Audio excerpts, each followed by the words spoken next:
Fala galera, bem-vindos a mais um PC Diálogos e Afetos. Hoje a gente vai conversar com a Vanessa Valentim.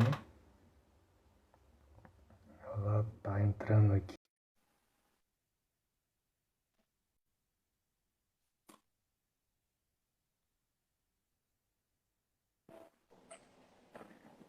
Ei, João, Ei, tudo bom? tudo já, e você? Tudo certo. O pessoal tá entrando. Isso. Primeira É, live na vida, gente. Novidade pra mim. Não entendo essas tecnologias. mas é bem tranquilo, não tem muito mistério não. Enquanto o pessoal tá entrando, Boa é, noite. se, apre- se apresenta, fala quem você é, fala a sua formação, o que você está fazendo da vida. Então, sou psicóloga, sou formada pela UFES.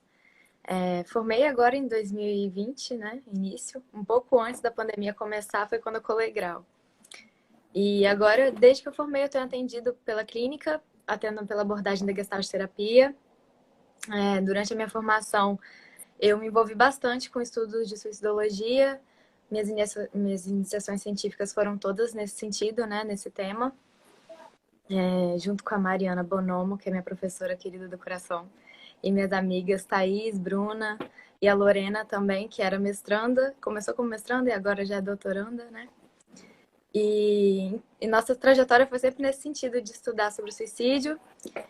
E acho que tem me acompanhado até agora, assim, né? Toda a minha intervenção na clínica, mesmo com pacientes que não têm ideação suicida, tem muito da prevenção do suicídio no meio também, porque eu acho que a promoção de vida também Uhum. junto.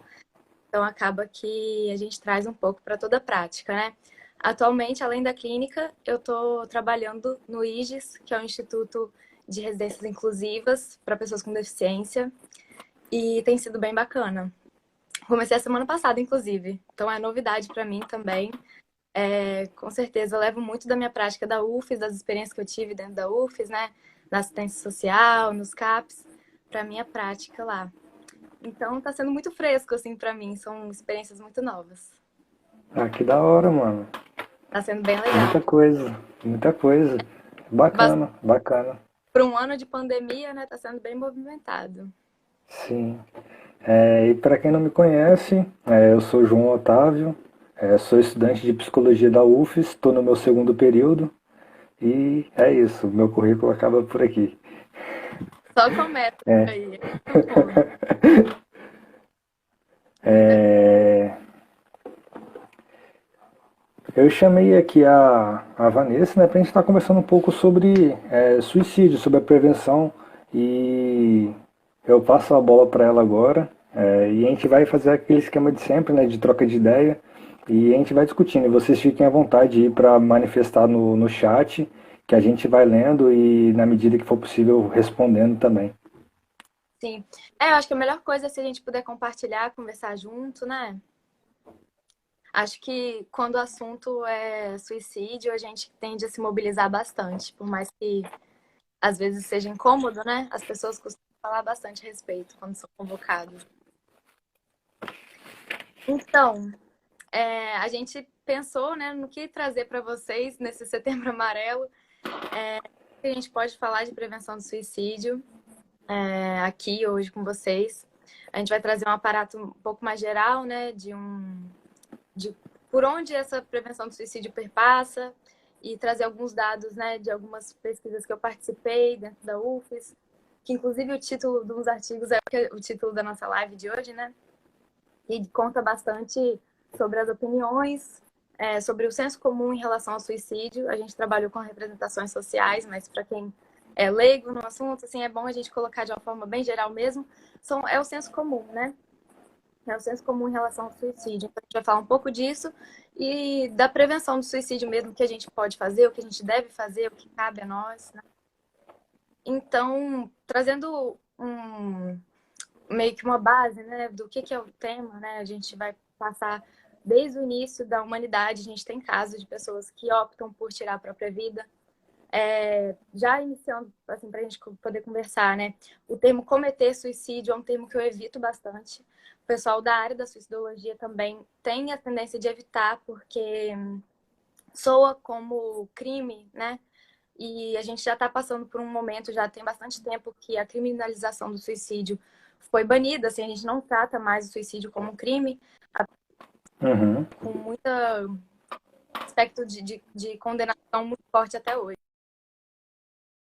E aí depois veio Durkheim trazendo a análise dele do que é o fenômeno do suicídio. Ele afasta um pouco essa questão religiosa, né, que focava muito no individual, que era o Uhum. sujeito, e começou a trazer. Aqui pra mim parou quando você Então, começou a falar de Durkheim. é, é, o que o Durkheim traz a gente usa até hoje, é que essa questão de análise. Tá, então tá, vamos confiar no 3G então, porque o Wi-Fi tá falhando. Enfim, aí a gente usa essa dimensão social para analisar o que acontece, como a gente enxerga o suicídio como fenômeno, né? Aí no século XX aconteceu aquilo que eu estava falando, da descriminalização do suicídio. A gente parar de Uhum. olhar como crime em vários países. Tem países que ainda é analisado como crime, né? E ainda é condenado como se fosse. Então, de dados assim gerais, a gente precisa colocar alguns números, né? É importante a gente ter esses números, a gente ter esse acesso a essas informações, que às vezes são assustadoras, né? Mas é importante a gente colocar. 800 mil pessoas morrem por suicídio no mundo todo ano. Então, assim, é uma morte a cada 40 segundos, né? São muitas pessoas que morrem, e isso sem contar nos casos que são subnotificados, né? Que não são registrados como suicídio. Muitas vezes são registrados como acidentes domésticos ou diversos, né? As pessoas não gostam de registrar o óbito dos seus parentes ou de seus entes queridos como suicídio por conta do tabu, por conta do preconceito em relação ao tema. E enfim, mas é um caso que a gente tem que falar sobre isso. Assim, 50% das mortes violentas entre homens são suicídio e 71% entre as mulheres são suicídio. Então, assim, aí já vendo pelo caso da pandemia que a gente está vivendo agora, então, outro número, outra porcentagem que é assustadora é que 51% dos casos de suicídio aqui no Brasil acontecem dentro de casa, né? E onde que a gente está ficando agora? Então, Uhum. tem que analisar bastante a questão todos os tipos de violência que tem aumentado por conta do isolamento social, né? Que são violências domésticas, entre outras. A autolesão também tem aumentado bastante e as tentativas de suicídio também. E no É, caso da subnotificação, pode falar. não, pode terminar. Pode No terminar. caso da subnotificação, a gente tem um dado da OMS, assim, que eles dizem que apenas um entre os 3 casos de pessoas que tentam suicídio chegam às redes de saúde, chegam a de fato registrar, né? Então, como que a gente vai ficar sabendo desses casos que estão ali escondidos, né, debaixo dos panos? É muito complicado. Acho Sim, que quando o Setembro Amarelo surgiu lá em 2015, foi muito nesse sentido, né? Para a gente poder falar mais a respeito disso. sim, sim. E de fato é necessário a gente de fato conversar, né? A gente tem muito receio de falar de suicídio, né? Tem um tabu enorme que a sociedade tem de fato conversar sobre isso, né? E fica de fato muito reservado para setembro, é, Uhum. desde 2015, né? E ainda assim se fala muito pouco, a gente não aprofunda de fato no assunto, como ele deve ser falado, né? E eu acho que a gente pode começar, assim, né, dando continuidade, né, a gente falar do suicídio para além do ato que a pessoa ela comete, né, mas ele é um ato social, né, ele não é algo separado da sociedade, não acontece assim por acaso, né. Sim. Então a gente tem uma questão social nesse sentido que precisa ser analisada, né.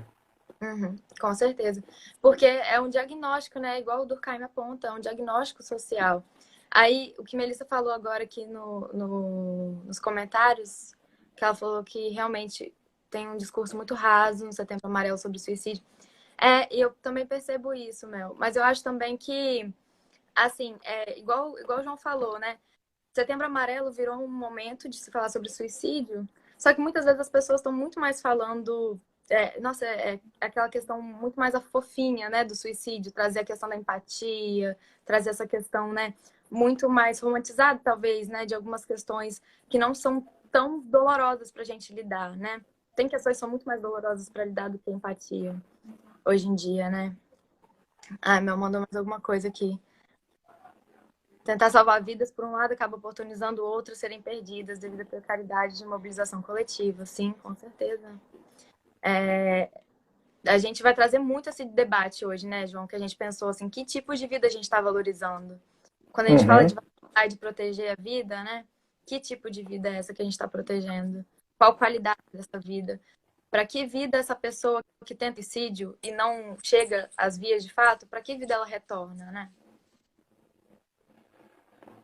E, e indo nesse sentido, né, a gente tem essa questão do debate e do silenciamento, né, sobre esse assunto. A Vanessa travou aqui de novo. Ai. Voltou? Tô te escutando. Não tô te vendo, não, mas voltei a te ver. Agora. Não, essa internet. A gente não conta com essas coisas, né? São os imprevistos. Coisas que a gente tá. Sim, acontece. Enfim. Aí, eu acho que assim, vale a gente falar um pouco sobre o nosso estado também, né? Assim, o que a gente vive, né? O suicídio aqui em Vitória, aqui no Espírito Santo, é muito ligado à Terceira Ponte, né? Sim, Então, a gente bastante. tá mais. E, e sempre, assim, das coisas que eu vejo, né, inclusive no artigo da pesquisa, né, que você mandou,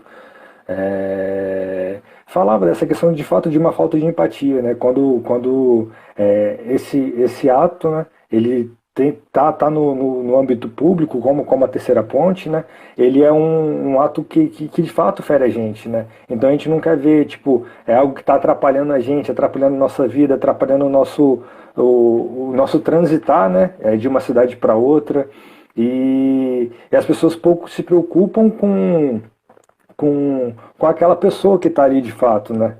É como se não Sim, tivesse importância nenhuma aquela pessoa, né? É só alguém que está atrapalhando o movimento da cidade, né? Tipo, quer tirar a vida, tira dentro de casa, ou pula logo, tipo, para de atrapalhar a minha vida, tipo, e não tem uma sensibilidade da população em si com essas pessoas, né? Probleminha técnico, essas coisas a gente não conta, mas acontece. a gente estava falando sobre suicídio na Terceira Ponte, né? Isso. Lista do incômodo. É, Então, quando entra nas vias assim, de ser um suicídio mais público, né? Entra nessa parte do incômodo por ser uma morte escandalosa, né? Mas ao mesmo tempo, quando a morte é secreta, o suicídio ele é secreto, ele acontece dentro de casa, naquele ambiente muito fechadinho.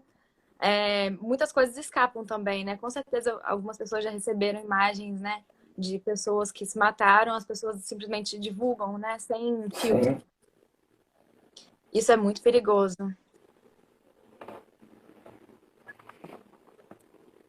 Mas, enfim, como falando, né? Dói na gente porque diz da gente, né? Se a gente tá lá Sim, e vê um suicídio acontecendo, incomoda por um motivo. E esse motivo é porque poderia ser a gente, em qualquer momento da vida. sim. E para além disso também, né, de que poderia ser a gente, né, no artigo falava também de uma falha da sociedade, né. Sim, É, quando a gente vê isso e essa morte é de fato escandalosa, a gente consegue reconhecer ali a falha que a gente como sociedade está tendo, né? De não conseguir dar amparo para essa pessoa, né? De o com modo certeza. do modo de vida que a gente está produzindo que chega ao ponto da pessoa não querer viver mais ali. Uhum. Se a pessoa está preferindo a morte do que a vida, é porque ela está dizendo em alto e bom tom que essa vida não é uma vida possível de ser vivida, né? E essa vida conta com a gente, ela não está vivendo sozinha, então não tem como ser uma questão individual. Ela compartilha Uhum, essa. A gente forma esse mundo, né? Então, se a gente está criando esse mundo que pessoas preferem não estar aqui, quais são os tipos de vida que a gente está produzindo, né? Que tipo de mundo a gente está oferecendo para as pessoas? E, assim, quando a gente fala isso, não é uma questão, ah, não, a culpa é sua individualmente, porque todo suicídio no mundo é culpa sua individualmente, não é isso, né? Mas o que a gente, em conjunto, tem produzido para que esse adoecimento aconteça? A gente tende muito aí nos dois extremos, né? Ou a gente culpabiliza um social que não sou eu, ou a gente Uhum. culpabiliza um igual que não sou eu também. Assim, a gente tenta fugir desses dois extremos. O individual que não sou eu é a pessoa, né, que vai a tentar o suicídio, ou as pessoas que estão ao redor dela, que são vistas como pessoas adoecedoras, ou a sociedade que não tem respeito, né, que assim, ah, não, mas eu não faço isso, né, você tenta se isentar. E é muito complicado, né? Porque e quando a gente se depara com essa questão, né, de tipo de tentar se isentar disso, tirando o nosso corpo de jogada, a gente não produz um enfrentamento de verdade, né? A gente tem essas conversas que são vazias, né? Que não são de fato os profundas necessárias que precisam ter, né? Então, esse esvaziamento que a gente cria para tentar fugir, tirar a nossa responsabilidade disso, é, cria de fato esse problema, né? E o enfrentamento dessa questão, né? E a prevenção, ela deve ser tratada com muito cuidado. Sim, com certeza. E, assim, é bem pontual isso que você falou, essa questão, assim, de você se implicar na prevenção do suicídio não significa você chegar e falar, meu inbox está aberto, né? Venham falar Sim. comigo. Isso não significa se implicar na prevenção do suicídio. Ou até mesmo, assim, é uma forma muito simplificada, né? A gente, na pesquisa, né, no artigo, a gente também viu que as opiniões acerca do suicídio, elas se constroem muito, elas se baseiam muito em simplificações e em generalizações também.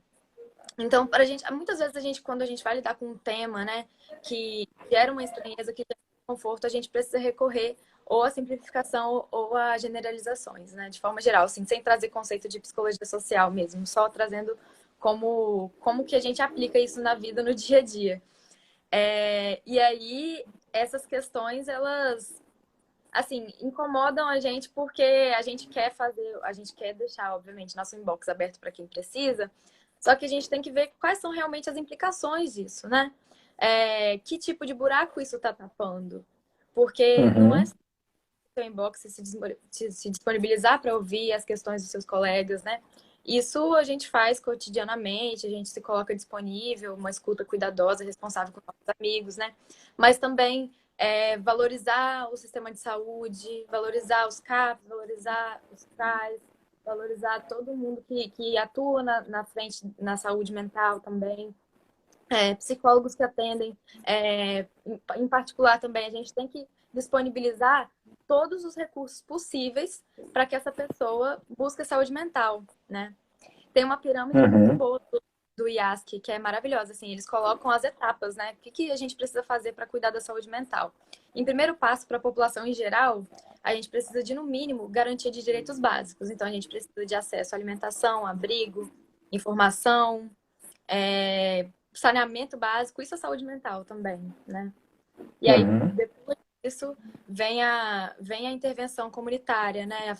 Família, amigos, igreja, todas as bases de apoio comunitária.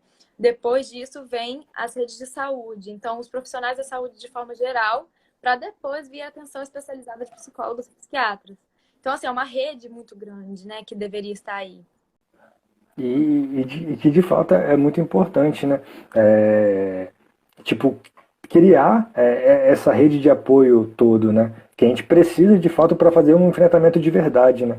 É, que passa por tudo isso que você falou. E a gente se disponibilizar para ajudar as pessoas que são nossos amigos é muito importante também. Mas a gente não pode simplesmente só parar nisso. Tipo, Com certeza. meu inbox está aberto, ou qualquer coisa é só falar. Não, a gente tem que ir para além disso, né? É importante sim você estar ali presente, estar ali disponível para escutar essa pessoa que está passando por dificuldade, mas a gente tem que ir para além também e conseguir, a partir dessas conversas, conseguir encaminhar essa pessoa para algum lugar, né? Que tem, a Vanessa falou aí, tem vários lugares aí que faz parte dessa pirâmide, né? Que ajuda no processo da saúde mental, né? Para a gente se cuidar. Com certeza. Autocuidado é bem complexo, né? O suicídio é um fenômeno muito complexo. A gente não pode simplesmente achar que existe uma solução única, porque não existe uma causa única, não existe um suicídio único, né? Existem várias formas de suicídio, né? E vários contextos para que ele ocorra. E aí, o que me preocupa, né, em relação ao Setembro Amarelo, quando a gente traz, principalmente para as redes sociais? A internet tem essa capacidade de fazer a gente se sentir autor de qualquer coisa, né? A gente se sente muito livre para ser especialista de tudo, né? Só que tem assunto que realmente não rola a gente bancar isso, né? De, sou especialista nisso, né? Uhum. Estudei suicídio bastante tempo na faculdade, que foi o que eu mais me interessei. E mesmo assim, vale dizer, né? Não estudei dentro de matérias obrigatórias nem optativas. Eu tive o privilégio de poder estudar suicídio dentro da faculdade, porque as minhas professoras, minhas orientadoras, buscaram isso, né? Elas queriam esse tema e era um tema que sempre me interessou, desde criança, inclusive. Então, quando eu vi que estava disponível a vaga para iniciação científica, eu fui, corri, peguei. Mas não é uma coisa que se discute dentro da faculdade. Isso é muito problemático dentro da faculdade de psicologia. Não se falar sobre suicídio em uma disciplina obrigatória é bem sério. Sim, é muito complicado mesmo. A Nath, ela falou aqui, né, nos comentários, é, de, de, de que a gente não se fala muito de atendimento psicológico fora de setembro, né? É, e a gente não faz uma defesa, e raramente é visto uma defesa do fortalecimento das políticas públicas, né? É, na live que eu fiz com ela, a gente falou muito dessa questão do autocuidado, né? E dele estar realmente muito ligado com as políticas públicas, né? Com a saúde básica. E que a gente tem que fazer um enfrentamento nesse sentido de garantir para a população essas políticas públicas, né? Junto a isso também a gente, é um modo de enfrentamento contra o suicídio, né? É um modo de a gente enfrentar, de a gente prevenir e garantir às pessoas, de fato, uma saúde mental mais plena, né? Sim, com certeza. Faz parte dessa garantia de direitos, né? Também porque eu vi um post, acho que inclusive foi a Natália que compartilhou e depois eu vi, tava fantástico assim o que eles explicaram em relação a isso, porque estava sendo dito assim, de quando você só fala em terapia também, em uma terapia, né, convencional, aquela terapia particular que se faz em clínica, isso é muito bom, né? Quem pode fazer esse tipo de atendimento, né, deveria ser para todos. Mas a gente tem que pensar na prevenção do suicídio da nossa população de forma geral, não só em pessoas que têm a possibilidade de procurar um consultório de psicologia, né? Sim. Então, que tipo de vidas, voltamos para a mesma pergunta, que tipos de vidas nós estamos protegendo e valorizando? E, assim, em termos de pensar que a prevenção do suicídio, ela não ocorre só no momento que a pessoa tenta o suicídio, ou no momento que ela tem uma ideação suicida, ela tem que ser no sentido de prevenir as causas do adoecimento, né? As causas do suicídio, as Sim. milhares de causas, né? A gente tem que estar atento de que, obviamente, a gente tem que proteger os trabalhos que os bombeiros fazem em termos de proteção das pessoas, em termos de prevenção do suicídio, do ato de contenção, é fantástico. Eles têm um trabalho exemplar, assim, então de parabéns mesmo. Assim, eu acompanhei alguns bombeiros em algumas palestras nesses momentos de Setembro Amarelo, tem bastantes, né? Congressos, Uhum. enfim. E eles têm um trabalho exemplar mesmo, que a gente tem que realmente agradecer pela participação, mas a gente tem que pensar nas raízes, né?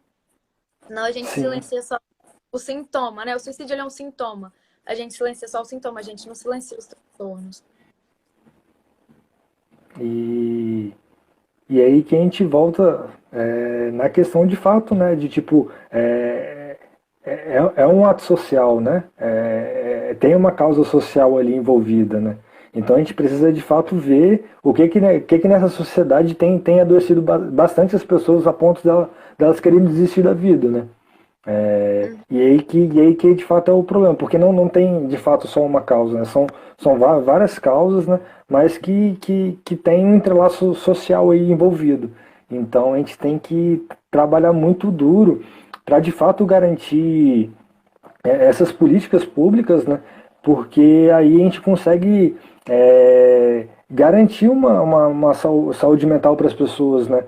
Um acesso ao cuidado, o autocuidado, né? Para que elas possam realmente se cuidar, para que elas possam mesmo, de fato, vivenciar uma vida que de fato seja garantida, né? E não só Sim, para aquelas pessoas que têm acesso a um psicólogo particular que é um serviço caro, né? Não é para todo mundo ainda. sim, é verdade. E assim, igual você falou, né, essa questão das causas do suicídio, eu acho que esse é um ponto que mais deixa as pessoas curiosas, assim, né, que as pessoas, elas tendem a dizer muito sobre isso, né, a falar muito o que elas pensam a respeito disso, qual é o senso comum das pessoas, do porquê elas se matam. Então, assim, com certeza alguém já ouviu, eu já ouvi milhares de vezes que suicídio é falta de Deus, ou que é falta de amor, né? Muitas pessoas tendem a colocar, tentar achar uma causa. E aí, até na pesquisa, né, no artigo que eu te mandei, a gente consegue encontrar algumas respostas, porque a gente analisou, para explicar um pouquinho melhor o que a gente fez, né? A gente analisou respostas de usuários do Facebook em páginas de jornais capixabas. Então, a gente pegou muitos termos, né? A gente analisou tudo, rodou tudo no programa. E a gente conseguiu pegar algumas categorias. E aí foram principais três categorias, né? De que as pessoas conseguiram observar e analisar o suicídio.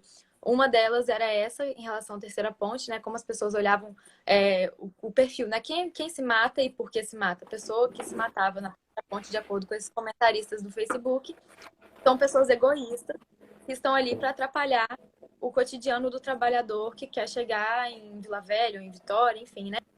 No seu destino e que está atrapalhando como um incômodo e um gasto para o Estado, principalmente quando se pensa em proteções possíveis que se coloca na terceira ponte. Então, assim, esse é o estereótipo da pessoa que tenta suicídio pela vista das pessoas que estavam falando da terceira ponte. No outro lado, teve os comentários das pessoas que analisavam de uma forma religiosa, né? A forma religiosa tinha, tipo, várias variáveis, né? Dentre elas, a condenação, né? Se a pessoa que tenta suicídio vai para o céu ou para o inferno. E aí um tribunal no Facebook, que ao mesmo tempo que era um tribunal, dizia que só Deus pode julgar, né? Mas ao mesmo tempo estamos lá julgando, então o que estamos fazendo, Sim. né? E é interessante isso, porque ao mesmo tempo que surgia essa questão do inferno e da condenação, tinha essa questão também da empatia e de acolher o próximo e tudo isso, né? Uhum.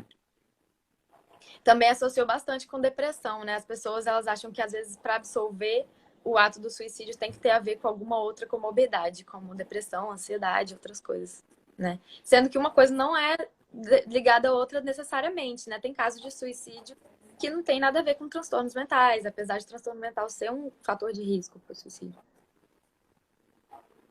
Sim.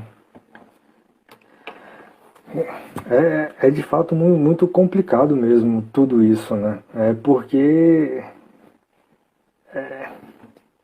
não é algo que a gente consegue é, palpar, né? Não é algo que é palpável, assim.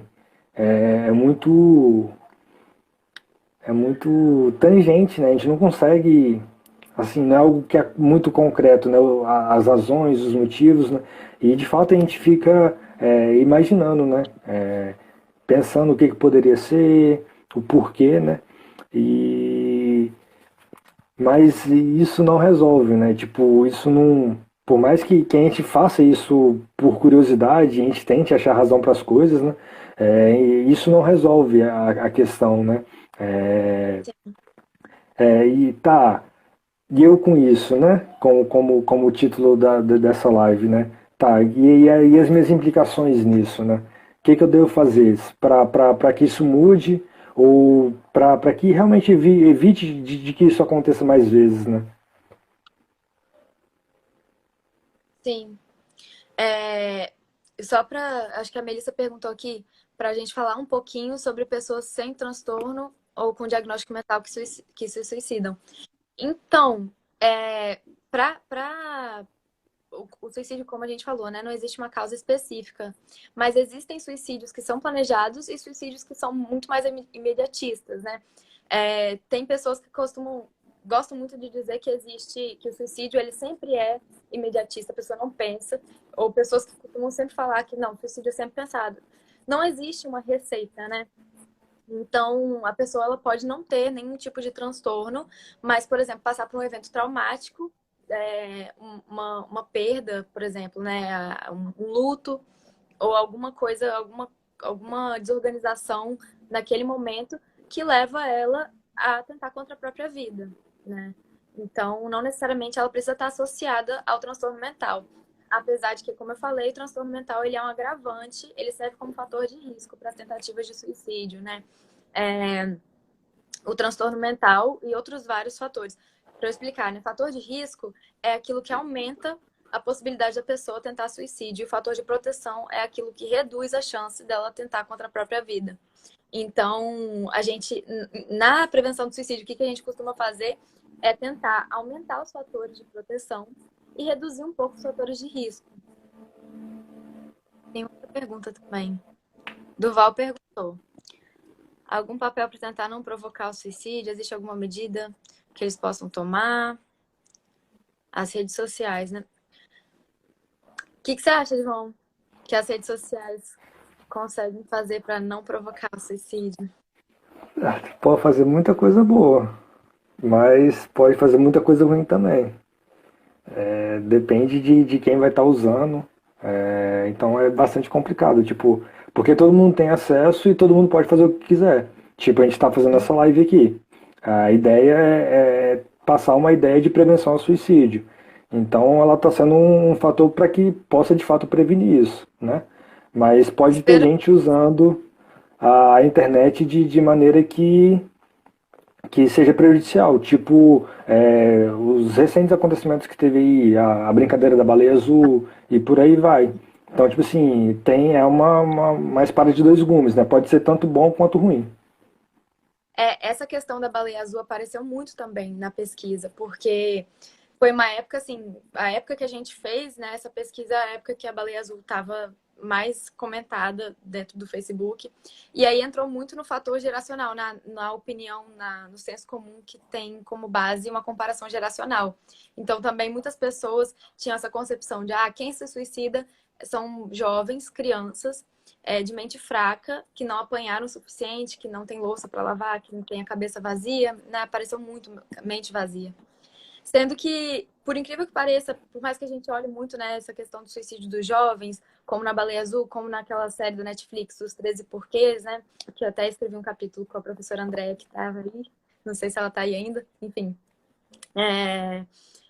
E a gente tenta associar essa questão do suicídio com os jovens, mas tem muitos idosos que se suicidam, né? E que a gente às vezes não fica sabendo também, porque acaba sendo registrado de outras formas também. Sim. A gente ouve muito de quem tem Deus no coração não se suicida, né? Porque tem essa questão da vida ser uma dádiva de Deus, né? Ser um presente que a gente tem que resguardar, tem toda essa questão. Isso aparece até para pessoas que não são religiosas, para pessoas que Seu não áudio têm está religião. travando um pouquinho.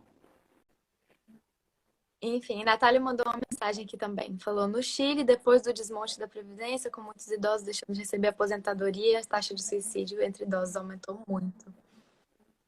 Sim. Eu não sabia dessa informação do Chile, mas com certeza. A aposentadoria tem muito. Tem vários relatos de que ela está associada a fator de risco, por conta dessa sensação de utilidade, né? Então, assim, pode falar, João, não quero. Eu tô Não, toda. pode falar, pode falar. Pode falar. Pra gente. para voltar nessa questão, né, do suicídio dos idosos, que a Natália até mencionou, também, junto dessa perspectiva, né, do suicídio do idoso e do suicídio na terceira ponte também segue um pouco essa ideia de que tem uma dúvida de que será que a gente deve intervir ou não? Será que ajuda? Porque muitas vezes quando se fala de suicídio dos idosos, as pessoas pensam, mas já tá morrendo mesmo, né? E aí você pensa que assim, essa vida pode ser encurtada por qual motivo, né? E então, assim, é uma questão da gente pensar também no suicídio da terceira ponte, das pessoas pensarem na inevitabilidade dessa prevenção. Elas acharem que não vale a pena prevenir porque já está fadado a acontecer mesmo, né? Uma morte de qualquer forma. Então, em relação à terceira ponte, aparece muito. Se a pessoa não se matar da ponte, ela vai se matar de outras formas. Realmente, se ela não tiver os devidos cuidados, ela vai se matar de outra forma, mas que não seja por negligência nossa, né? Se a gente pode fazer Sim. alguma coisa, a gente faça. E indo também nessa questão dos idosos, né? Do idoso e do jovem, né? A gente tem esses dois extremos, né? Tipo, eu acho que a morte do jovem, ela choca muito mais a sociedade, né? Do que a morte de um idoso. Porque o idoso já viveu sua vida, e tem toda essa questão, né? Que esse apontamento que você teve, já está quase morrendo mesmo, né? Não é esse o pensamento certo, né? Mas então, quando a gente se depara com um jovem que tem, tipo, muitos anos de vida pela frente e ele decide, ele choca muito mais a gente como sociedade, porque a gente vê completamente a nossa falha como sociedade ali, né? Eu Sim. acho que por isso que o suicídio de idosos, ele não é tão bem, tipo assim, é deixado de lado, à margem mesmo, né? E a gente volta àquela pergunta, né? Qual vida que a gente está valorizando? Qual vida que tem valor, né? Uhum. E então nem se fala do suicídio de crianças, né? Porque a gente quase não fala que crianças se matam, mas crianças se matam. Aí, crianças se matam, crianças têm depressão, crianças passam por várias questões que os adultos passam, que muitas vezes são negligenciadas por a gente não associar a infância como uma fase da vida que precisa dessas atenções, né? Perguntou sobre a relação da pandemia com o suicídio, aumento dos suicídios. Então, tem muita subnotificação, a gente não tem como saber exatamente o índice. Eu acho que quando esse momento passar, vai sair muito mais a notificação, né, do que aconteceu, a gente vai ter um pouco mais de noção. Mas colocando ali, como eu falei lá no início, se 50% dos casos de suicídio já aconteciam dentro de casa, a tendência, não necessariamente que aconteça por causa da pandemia, pode ser a gota d'água. Tá me ouvindo? Agora eu voltei a te escutar. Deu uma falha aqui, eu acho. Mas eu consegui. Deu para entender o que eu falei? Deu para ouvir o que eu falei ou não? Deu sim. Eu entendi, né? Eu não sei se a Ah, galera conseguiu escutar tudo. enfim. Depois qualquer coisa a gente repete, não tem problema, só vocês pedirem. Luana perguntou o que nós, leigos, podemos fazer para ajudar o próximo. Então, tem uma lista de coisas, mas a primeira delas, mais importante de todas, é falar sobre suicídio. É falar sobre a palavra mesmo, né? A gente às vezes evita muito de falar. Por achar que a gente vai colocar a ideia na cabeça da pessoa. Mas a pessoa tem frases prontas, né? O queria estar morta, queria que Deus me levasse, queria dormir para nunca mais acordar. Essas frases, muitas vezes, elas são ditas da boca para fora, mas às vezes não. Então a gente tem que dar atenção, né? Quando a gente ouvir isso, ouvir que a pessoa tá pensando, né, que a vida não vale a pena ser vivida, chegar e perguntar: você já pensou em suicídio? Você pensa em se matar? Como você pensa em se matar? Me diga quando você vai se matar, com quais instrumentos. Porque é sabendo o que a pessoa está pensando em fazer que você pode entrar com uma intervenção, né? Isso não só dentro dos profissionais, isso é essencial para profissionais de psicologia, por exemplo, mas a gente, enquanto amigo, enquanto comunidade, pode se colocar disponível, até porque a pessoa sentindo, né, que ela está compartilhando o peso, a carga da vida e da morte dela com outras pessoas, a tendência é que ela compartilhe com você também os próximos passos que ela vai tomar. Tem vários outros passos também que a gente pode, que a gente vai também mencionar, né, João? Sim, sim, vamos Do sim. que fazer.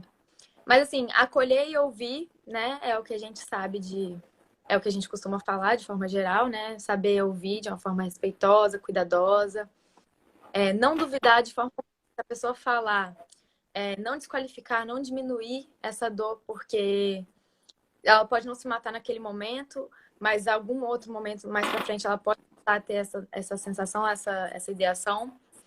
E assim, se você achar, essa pessoa tá querendo chamar atenção, a gente começar a se questionar. E se ela tá querendo chamar atenção, qual é o problema? Né?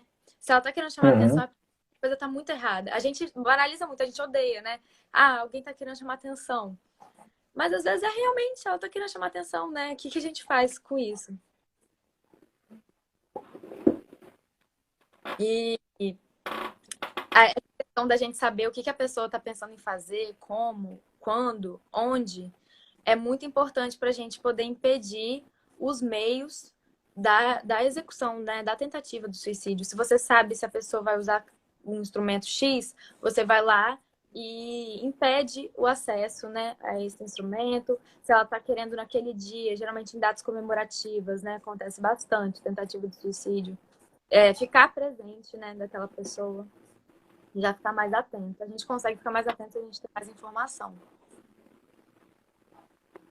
É, e assim, oferecer ajuda, né? Oferecer apoio psiquiátrico, psicológico, isso, né, que a gente está falando. Sim. Além de, tipo, tem maneiras gratuitas, né, de conseguir ajuda, né? A gente tem a CVV, né, no 188. A gente tem vários programas aí que atendem também pessoas que estão passando dificuldades aí de forma gratuita. Então, basta procurar para a gente conseguir, tipo, existem esses programas, né? Então a gente precisa que eles cheguem a essas pessoas também, né? Para que elas possam de fato buscar ajuda. Sim, com certeza. E assim, se vocês souberem de algum caso de uma pessoa, se vocês estiverem acompanhando uma pessoa que teve uma tentativa de suicídio ou que uma execução de suicídio mesmo perto de você, chamar o SAMU imediatamente, né? Conectar a família, levar a UPA, levar aos hospitais. E acima de qualquer coisa, se a pessoa tentou suicídio, não deixá-la sozinha de forma alguma, né? Mas ao mesmo tempo ter cuidado para não se sobrecarregar, ter uma rede de apoio que você possa compartilhar a responsabilidade sobre o cuidado dessa pessoa também é muito importante, né? A gente precisa estar bem cuidado para conseguir cuidar de outras pessoas. Deixa eu ver. Durval tá perguntando da medicação sobre depressão. E Sara perguntou se existe alguma diferença em alguma área específica da psicologia que trabalha a depressão do adulto e da criança. Começar pela Sara. Ou você quer começar, João? Quer falar? Eu não Você sei que tá. responder isso não. Então, a gente não separa muito. Na psicologia, eu acho muito interessante isso. A gente estuda muito mais os processos de vida do que os processos de adoecimento. Já reparou, João? Aham. É uma coisa que eu acho muito linda, assim, do que a gente faz, né? Porque não adianta só a gente pensar em adoecimento, em morte, se a gente não propõe vida. Pelo menos a nossa formação na UFES é muito nesse sentido.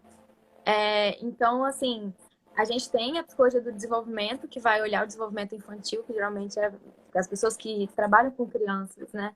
Estudam mais psicologia do desenvolvimento. E a questão da psicologia que a gente é voltado para a clínica do adulto é algo que é mais geral, né? Porque adulto não é visto como uma fase do nosso desenvolvimento, geralmente, né? A gente, de forma geral, a gente pensa que o adulto é o normal. Criança, idoso e adolescente é o resto, né? Adulto, basicamente, tudo é feito para ele. Basicamente. E, enfim, aí sobre a medicação, tem algumas medicações que estão atuando na depressão, né? Algumas são muito eficientes no sentido de reduzir as tentativas de suicídio também. Tem uma pesquisa que mostra, a Fiocruz até disponibilizou isso, como que o lítio está sendo utilizado para prevenção do suicídio. Mas é sempre muito delicado, né, gente? Tem que ter muito cuidado com medicação. Principalmente em caso de ideação suicida, a medicação pode ter um efeito contrário, né? Sim. E eu acho que é muito importante essa questão da medicação, né? Eu falei também na live com a Nath, né? A gente precisa de fato de uma receita médica, né? Não é se automedicar, não é ir atrás desse medicamento por conta própria, né? Mas se for fazer o uso, se for necessário fazer o uso, né? É que eu acho que nem sempre vai ser necessário fazer o uso, mas quando for o caso de fazer o uso, né? É, fazer o uso com as recomendações médicas, né? E não por conta própria. Uhum. Até porque quando a gente usa muito, geralmente remédio por conta própria, é muito para finalizar para tipo acabar com o sintoma, não é para tratar o transtorno. E aí, então a gente sinaliza o sintoma, a gente acaba com ele, finaliza ele. Só que ali continua a questão sem trabalhar, sem analisar, sem aprofundar, né? A terapia entra muito nesse sentido para você olhar a fundo o que está levando ao desenvolvimento do sintoma. Mas a gente vai lá, acaba, coloca aquele sintoma para debaixo do tapete e fica com aquele transtorno mal resolvido, né? Tende a piorar bastante as coisas, mais do que a auxiliar. Você acha que você está bem por um Uhum. certo e acaba dando o efeito rebote. Luana perguntou: sinais de alarme para suicídio variam muito de acordo com a faixa etária? Então, depende, varia muito com as pessoas, né? Individualmente, os sinais eles são muito diferentes.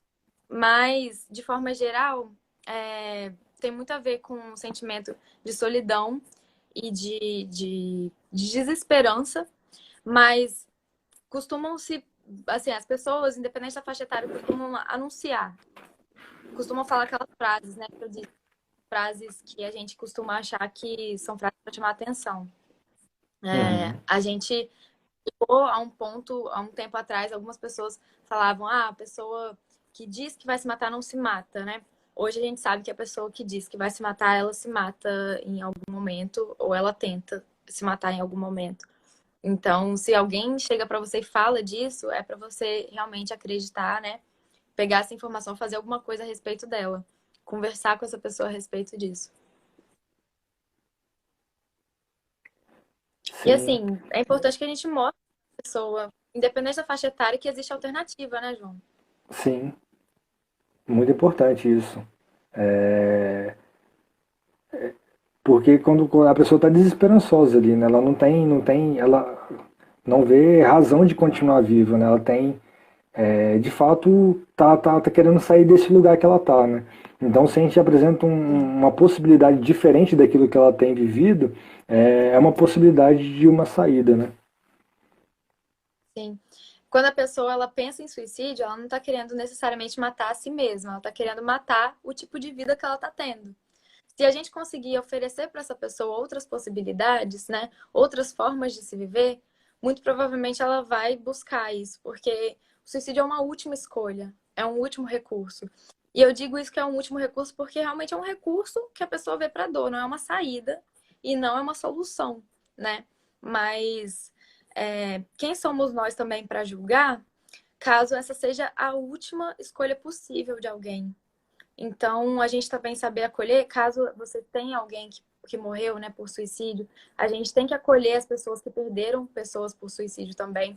Geralmente são pessoas que ficam muito estigmatizadas, que sofrem muito, até inclusive de ansiedade, ou tentam suicídio depois, pela culpa, né, de não ter notado sinais, pela culpa de não ter conseguido se despedir, né? É uma morte. A Karina Fukumitsu é uma das autoras que eu mais amo.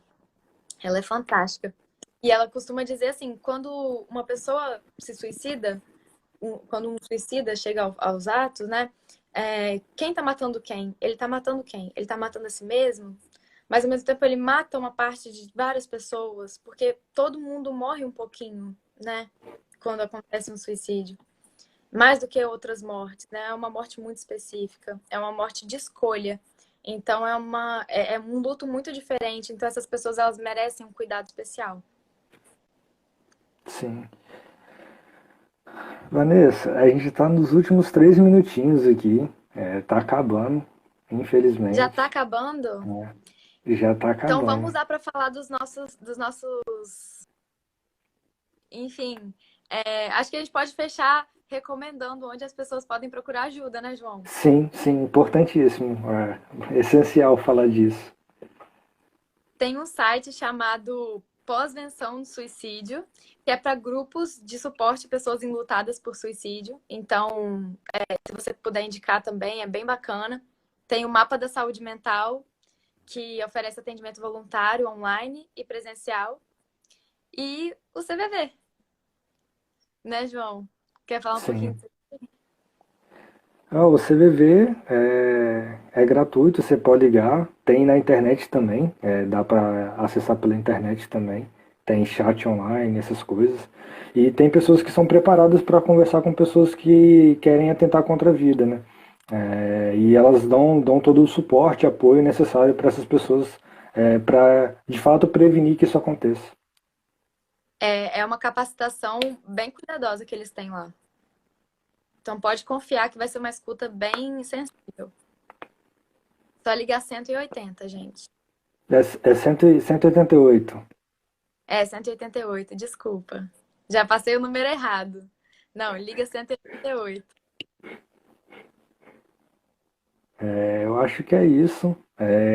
Já de antemão, quero te agradecer por ter aceitado o convite para estar conversando aqui com a gente. Foi uma conversa muito boa, apesar dos pesares de ter travado o áudio, esses imprevistos que acontecem de fato, né, a gente não tem controle, mas desde já agradeço de coração, assim, foi uma troca muito boa, foi um conhecimento muito bom, assim, ler as coisas que você mandou para eu poder estudar, e agradeço mesmo, obrigado. Eu que agradeço, João. Foi muito bom poder conversar com você. Foi muito bom poder conversar com todo mundo que participou. É um tema que é muito querido para mim, é muito importante para mim falar sobre isso. Então, toda vez que eu tenho a oportunidade de participar, assim, ainda mais com você, que eu adorei ver suas lives, tô adorando o trabalho que você está fazendo. Acho que você está trazendo. Você está no segundo período, eu no segundo período não sabia fazer nada. Então, assim, se você está no segundo período fazendo isso, eu mal posso esperar o que você vai fazer quando você formar. Vai estar ganhando o mundo. Obrigado. Se você precisar de mim, tô aí também. Tá bom, Tá bom? muito obrigado. Obrigado, galera. E a gente fica aqui até a próxima. Logo menos eu divulgo aí qual é a próxima live, próximo tema certinho. E é isso. Obrigado, Vanessa. E espero que a gente possa fazer um próximo encontro aí no futuro aí, a gente possa gravar de novo alguma coisa. Prevenção do suicídio fora do Setembro Amarelo também, né? Pode ser uma boa também.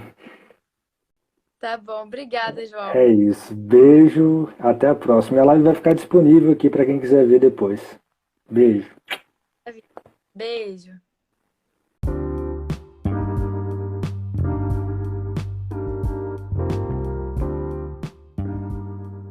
E lembrando que também estamos com uma campanha no Apoia-se.